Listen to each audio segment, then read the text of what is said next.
Hi, good afternoon. My name is Ramon Ray, and I'm with Smart Hustle Magazine and Infusionsoft, and we're excited to bring you another interview with Steve Kaufman of Quikiks, who's going to tell us all about his hustle, about his business, and his awesome product that's kind of sitting right here. And yes, if you're saying, Ramon, it looks like a shoe, it is a shoe, but he'll tell you about that. So, Steve, welcome to the interview. Thanks, great to be here. Thanks for having me. Awesome. So, recap for me, in case I got it wrong, just tell us your name and who you work for. Sure. My name's Steve Kaufman. I'm the founder and CEO of Hands-Free LLC, and we're the maker of Quikiks Hands-Free Shoes. Awesome. And I'll just get the suspense out the way since I said it. Tell us what's special about this shoe. Why should we care about it? Well, what's special about it is they're the first fully supportive, totally hands-free operable shoes on the market. And what that means is, I'll show you the mechanism here. The back of the shoe rotates open, and it creates an extra large entryway that allows people to easily step their foot in, and as they step down, they rotate, close, and securely fasten. So this is done without the need to bend over or use your hands, and we developed them originally to help people that struggle with this due to some sort of physical or cognitive challenge. And was that a personal story? Pardon me, a personal story in your life or anything that happened? Or you just saw the market? Just curious if there was any... Your grandma fell or something. I don't know. Anything? Absolutely. Anything like that? Or? Absolutely. It was based on a personal story. So my teenage son at the time was diagnosed with scoliosis, which is a curvature of the spine, and he had to wear a big plastic torso brace that went from his lower abdomen all the way up to under his armpits. He had to wear that thing 22 hours a day to prevent the curve from getting worse, but it also prevented him from being able to bend over and put his own shoes on.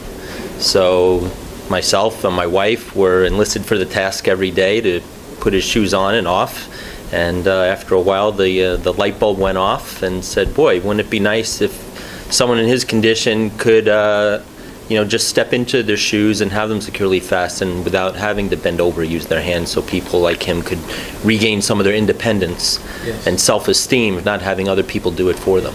Tell me about your personal background related to this, or otherwise. Tell me. I not quite. I do have an engineering background. I went to Cooper Union here in New York City. I also have a degree in computer science from NYU.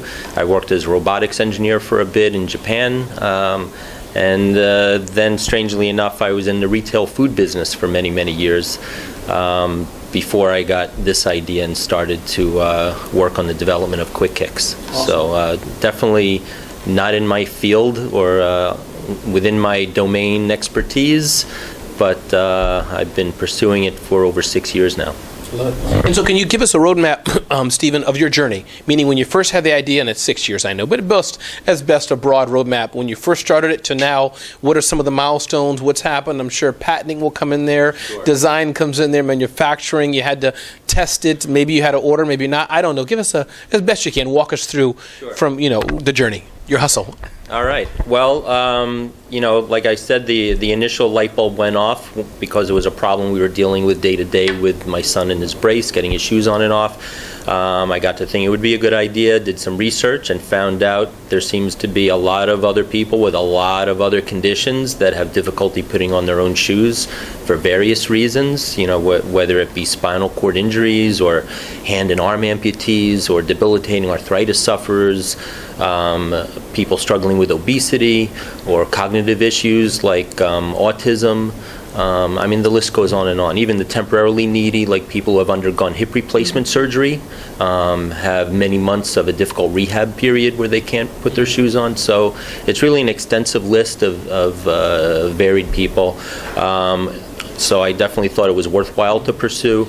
Made some very crude prototypes, and I don't know if you want to call this a smart hustle or not, but it worked well for me in that I did my initial early development like many other tinkerers, in the comfort of my own living room, and developed it to a point over a period of months where I thought, okay, I think I need to get some input from people in the industry and get some. Just to understand, your living room, you were like just cutting it. I'm imagining an X-Acto knife and a glue gun or whatever. Maybe not exactly, but that's the idea.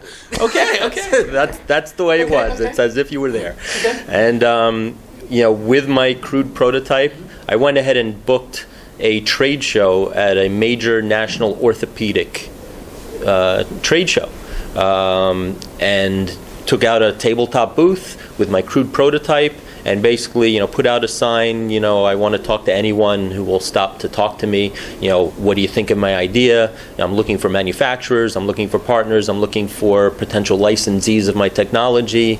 And from that, I met some wonderful people who continue to be on my advisory board to this day. And I got an incredible amount of encouragement that, yes, this is a crude prototype, but you're onto something here. And this was coming from orthopedic surgeons, from certified podorthists, podiatrists, from orthotists, people, professionals in their industry who've gone to a show like that, seeing the new technologies year in, year out. And, that was a lot of validation for me in the idea to, at the very least, keep charging forward. And that's what I've been doing. So after that, I refined the device considerably based on input from some of these people I met there. Applied for patents. We now have 2 issued U.S. patents, and we have international ones pending. And then the next major challenge was to try and line up manufacturing. And I'd say to this day that was probably my biggest challenge.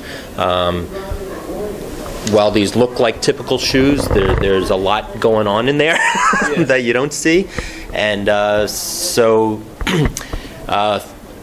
various components of my hands-free device get incorporated into the shoe at different points of the production process.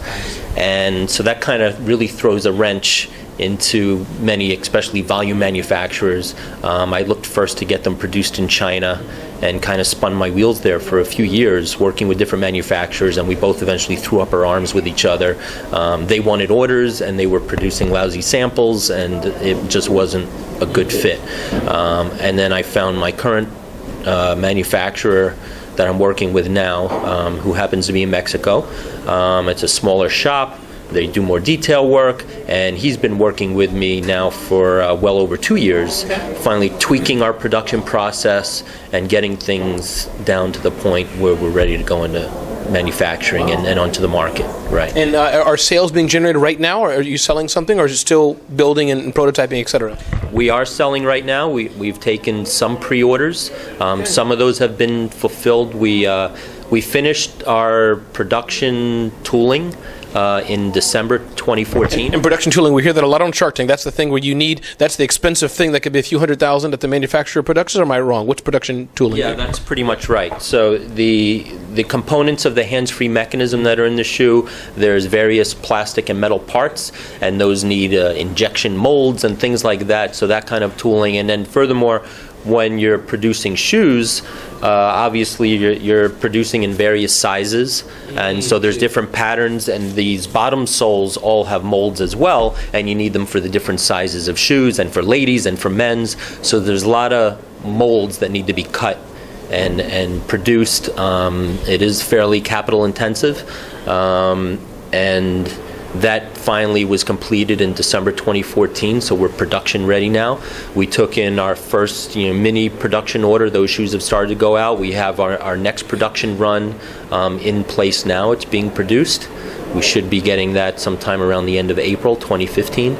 So, and right now we are looking to expand on and establish a reseller network. Nice. Of orthopedic shoe retailers, of doctors' offices that are interested in possibly becoming resellers of these shoes. They see patients with these chronic problems that necessitate hands-free shoes day in and day out. So that's what we're doing. Financing, what you're doing, but also, again, this helps our audience understand, those who have to do capital-intensive things, what's your journey? Sure.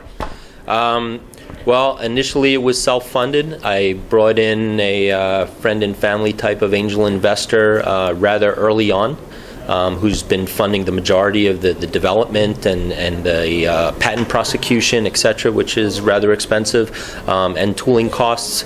So he's put in the majority of that money. And then I've also been fortunate enough to win a number of prizes from competitions over the last couple of years. I've won, I think, a total of 7 competitions.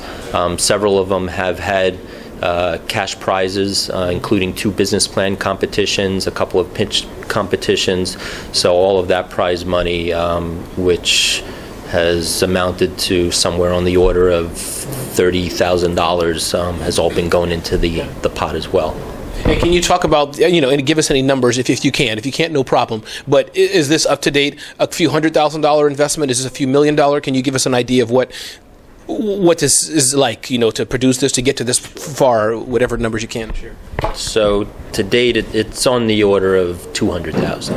Let's talk about tips you can give, Stephen. You've been doing this now for a while, 6 years. I'm sure you've learned a lot.